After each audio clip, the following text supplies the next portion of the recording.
David Goggins is set to receive an award for his outstanding military career. As he thanks those who have helped him along his journey, he finally arrives at his mother. I'd like to thank my mom up here, who... He briefly pauses. The crowd looks on in silence as David tries to compose himself, but he can't. You see, even the toughest warriors can be broken. And at this point in time, all he could think about was one thing: his childhood. Retired Navy SEAL David Goggins is described as one of the toughest men on the planet. He's the only member of the U.S. Armed Forces to complete Elite training as a Navy SEAL. U.S. Army Ranger School. And the Air Force Tactical Air Controller training. He's got world records in pull-ups for 4,030 pull-ups. He's also an ultramarathon runner. Often referred to as the hardest motherfucker on planet Earth. You are a guide for a lot of people. You sort of embody the idea of hardening your mind and figuring out a way to do things that most people think are impossible. How'd you become that guy? I grew up not that guy. I was that guy who ran away from absolutely everything that got in front of me. We lived on Paradise Road, and it was anything but fucking paradise. My dad owned skating rinks, he owned bars, he ran prostitutes from Canada to Buffalo, New York. My dad was a big time pimp. So we had two different sides. It was the side that everybody saw, which was the side of, this man, your dad is so damn cool, man. He's awesome. But no one knew what was going on in that house on 201 Paradise Road. The second that door was shut in that house, it was game on. The real him would come out. My dad beat the shit out of me when I was growing up. Beat the shit out, out of my mom. He was a very insecure guy, and he was an alcoholic. So whenever he would get upset, he would put it out on my mom and myself. The worst thing to do is when you see your mom getting beat senseless at a young kid. That shit scars you permanently. I'll never forget this. I'm about 7, 8 years old, and I hear some ruckus outside my room, and my dad is smacking the hell out of my mom and knocks her almost unconscious. My dad got her hair, drug her down the stairs by her hair. In my mind, I was always afraid. My whole life I was afraid, but I had this voice, this conscience that would always be battling me, saying, hey, you gotta go and do something. So I go on the stairs and I jump on his back, and he beat the living hell out of me.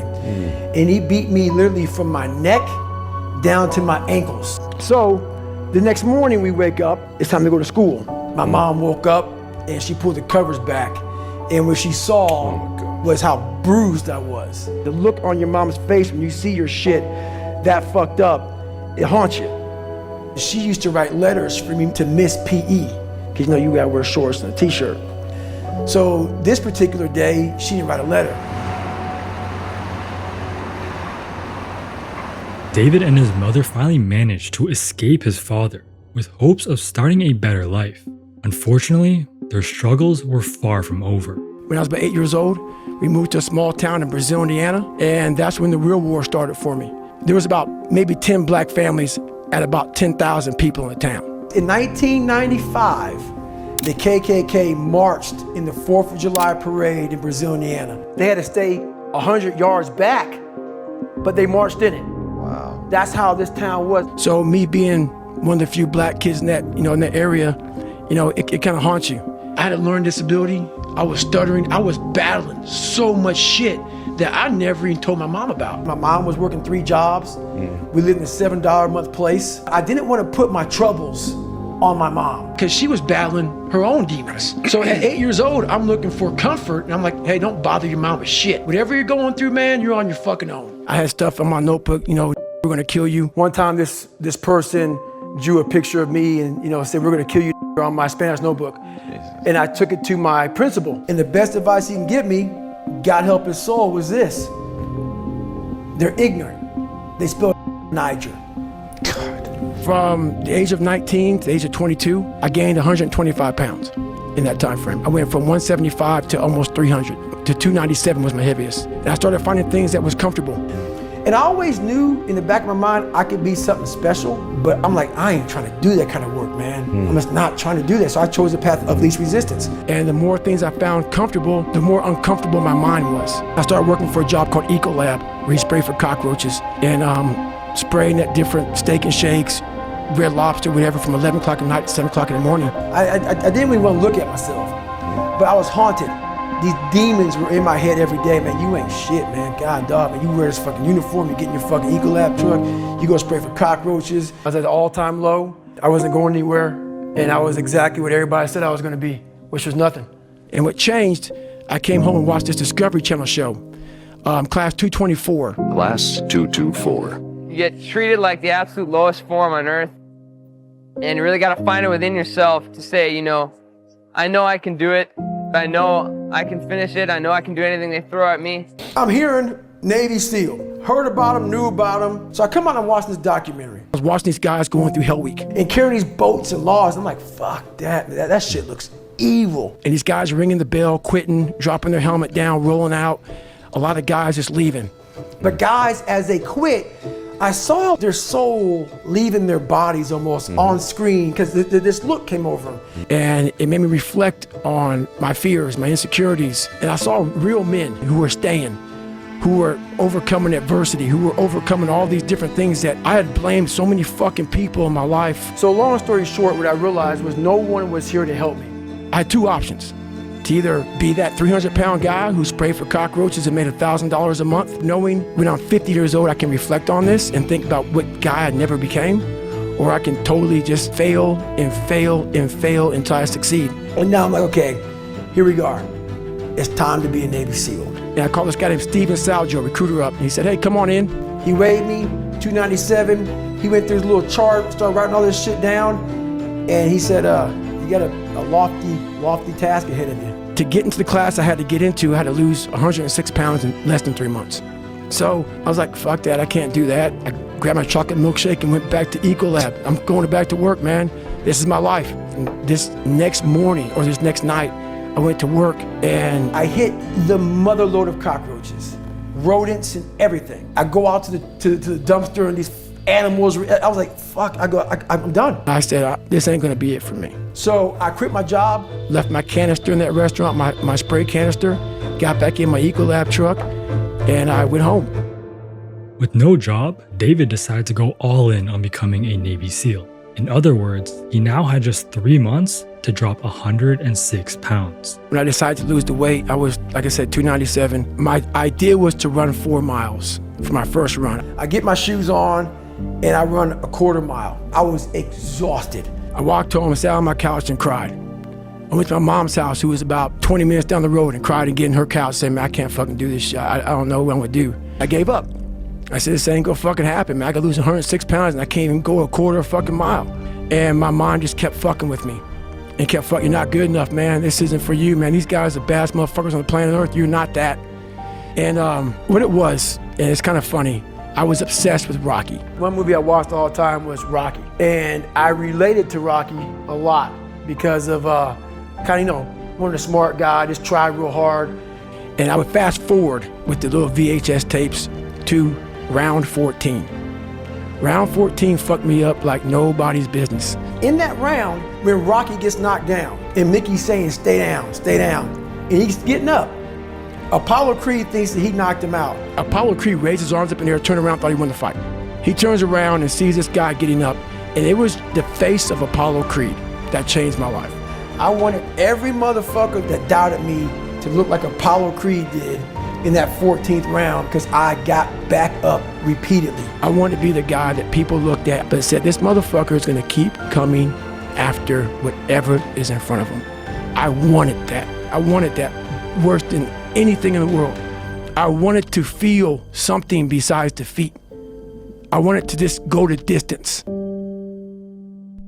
I started realizing I can't run that far. Right. So what I did was I became damn near a professional cyclist with the miles I put on the bike. I rode a bike a lot to lose the first initial kind of weight, because my bones were just hurting so bad. My body was just broken. And I tried to swim a lot. I wasn't a great swimmer, but putting fins on kind of equalized my body. I wasn't so negative buoyant. So I started finning a whole bunch. And I spent hours in the pool. I was so scared of the water that I had to live in the water. And then the bike got easier. I was able to run more. I went from like 1 mile. 1 mile was a great accomplishment. 2 miles, and then from 2 to 3 was a big one. Then I went from 3 to 6. I'm down to 215. I have about another month to go. I dropped the weight and I went back to recruiter. I got into that class. I'm in SEAL training now. Amazing. The war now can begin. Wow. The Navy's training for SEALs, called BUDS, is known as one of the most arduous trials in the military. So Hell Week is 130 hours of continuous training. You might get 2 hours of sleep. And what it does is it's designed to break a man. You're in the Pacific Ocean, which is never warm. You're all linked arms. You're sitting there and the waves are crashing over you. My legs weren't in the best shape because I had started having stress fractures before I even got to BUDS. Because when you go from 297 to 191 in that time period, you're starting to break yourself. So I broke myself before I even got into Navy SEAL training. Trying to lose the weight damn near killed me. And now I'm starting this training, already broken. In my first Hell Week, I got to a couple days in the Hell Week and bam, stress fractures, double pneumonia. I got rolled back day 1, week 1. Second time going through BUDS, was getting ready to start up in second phase. Broke my knee, got rolled back to day 1, week 1. And then I went through my third time. Third Hell Week, we had a guy die on Thursday. How did he die? Pulmonary edema. His name was John Scott. It's cold as fuck Hell Week. The Pacific Ocean is never warm. And it rained the whole time. The whole time it just rained. And he pretty much just drowned in his own fluid, pretty much. We were in the pool doing some evolution. He sunk to the bottom and he ended up dying in Hell Week. They gave me my third time, was my last time going through Hell Week. I had numerous stress fractures on both of my legs because my body was literally like coming in on itself. I was pronated really bad. How I got through BUDS was I basically put a black sock on at 4 o'clock in the morning and I would get duct tape. So what I did was I casted the duct tape over the sock. I duct taped it as tight as I could. And right here at the pivot point, it created a huge pressure ulcer because your ankle still wants to move. So you just use that tape to just support your ankles. Right, so I basically cast myself. And for the first 30, 45 minutes, the pain was excruciating. But then my legs would go numb. And when they go numb, you don't feel this shit anymore. And I would go numb, and then that's how I got through. Wow. Right. And people say, why did you do that? It's either that or not become a Navy SEAL. As we reported, it does appear that the chopper was shot down. 17 American troops were on board. It now appears that 17 American soldiers were lost when their helicopter was shot down by enemy fire. I knew every guy that died on the operation. Marcus Luttrell, I was in BUDS when he was there. Danny Dietz was in one of my BUDS classes. Michael Murphy was in one of my BUDS classes. I went to training with most of these guys. So I had the bright idea to raise money. I wasn't gonna do a hot dog or hamburger sale. I was gonna do something that people would be attracted to. All these guys died, they all had kids. I want to raise money for the Special Operations Warrior Foundation. It's a foundation where 100% tuition goes to these kids to go to college, full tuition, whatever. So I found this great foundation. I'm gonna raise money for it. And I Googled the 10 hardest races in the world. I knew nothing about ultra running. The first I'd ever run was 20 miles at one time. And so what came up was the Badwater 135. 135-mile run through Death Valley in the summertime. It didn't describe that it was like a couple-day race. I'm thinking, okay, that has to be like a 7-day race. Because I don't know people who run like that. So when I called the race director up, Chris Kosman, I'm like, hey, I would like to do this race to raise money for a foundation. He goes, have you ever run 100 miles? And I was like, in a week, or like what are you talking about? He goes, no, like in 24 hours, because that's what you got to do to qualify. He goes, well, to get my race, you have to do a 100-mile race. And you got to do 100 miles in 24 hours or less. And I was like, is that even possible? Like, I know. There happened to be a race that Saturday, so 4 days later. And he said, if you qualify by running 100 miles or less in 24 hours, I will consider you my race. I probably ran no more than 50 miles the whole year. My cardio was 20 minutes every Sunday on the elliptical trainer. Okay. That was it.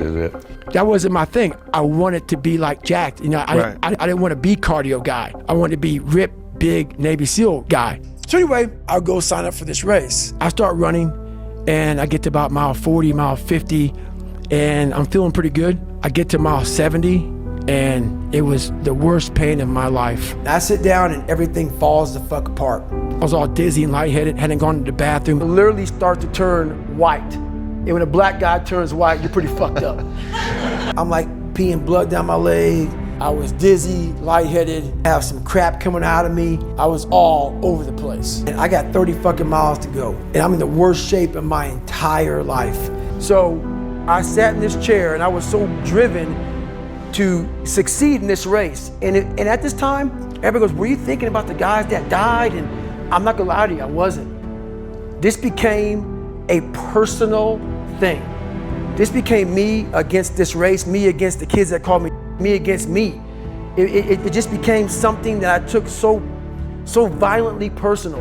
Going through Buds, I started realizing that you have to learn to control your mind in these situations. So at mile 70, when I was in the worst shape of my entire life, I was able to draw on being calm. Calm the emotion down. I didn't panic on I had 30 more miles to go to get 100.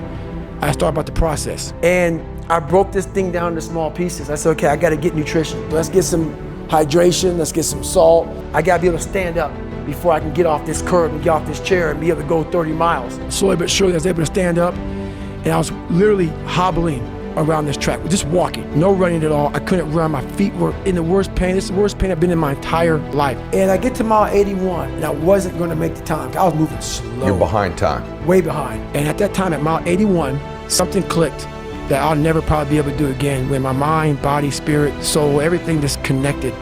And my mind knew I wasn't fucking around anymore. And the second she said that I'm not gonna make the time, I ran the last 19 miles, nonstop, at about a 10:30 pace. And I did 101 miles in 18 hours and 56 minutes. And that's when the body realized I was done. And this great feeling came over me, but also the worst pain in my life. I can't even describe the pain of that last 30 miles to anybody. No one, it's very hard. Whole body? Whole body. At the time, my mom was seeing this doctor, and he was like, you gotta get in the hospital now. And I just said, just shut up and let me enjoy this pain. It was the most amazing feeling of accomplishment, and I went to be numb. I was at 100%, what I thought was 100%. I went 31 more miles after being in the worst physical shape I've ever been in my life. It was the best feeling I ever had in my life, not because of the pain I was in, but the pain was confirmation of, my God, did I just do that? I was now the truth. God. I became truth. There was no more lie.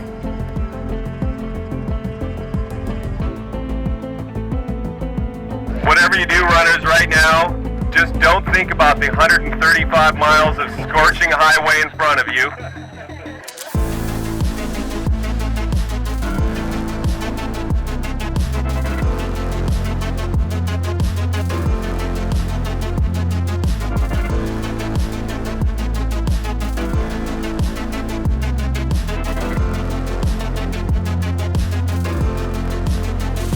David Goggins, you're a rookie here, first timer, congratulations. How was the heat for you? I didn't even notice it. Did you sleep? No. Did you stop and rest ever, or? I went to the bathroom once and I got up and kept on going. Did you have a time goal coming into it this year? I just wanted to leave everything I had out there in that course, and that's what I did. Yes, what you did. That's why you're in that chair right now. This morning, David has moved into our studio as he attempts to break the Guinness World Record for the most pull-ups in a 24-hour period. I did 67,000 pull-ups in 9 months. Jesus in training Christ. For a record for 4,000. I did the first time in September, failed miserably on this day, so I did 2,588 or something like that. Failed miserably for millions of people. 2 months later, November, tried again, failed again. The second time, you'll see there's a picture of my hand, and it's a 3rd-degree burn. Oh, Jesus, man. It looked like you got bit by a wolf. 2 months later, in January 19th, I finally fucking got it. So this guy named Stephen Highland had the record. And the video is of my last 3 pulls before I broke the record. I'm talking so much shit to this motherfucker. I tracked you down. I tracked you down. I found him. I found his ass. Found you, Stephen.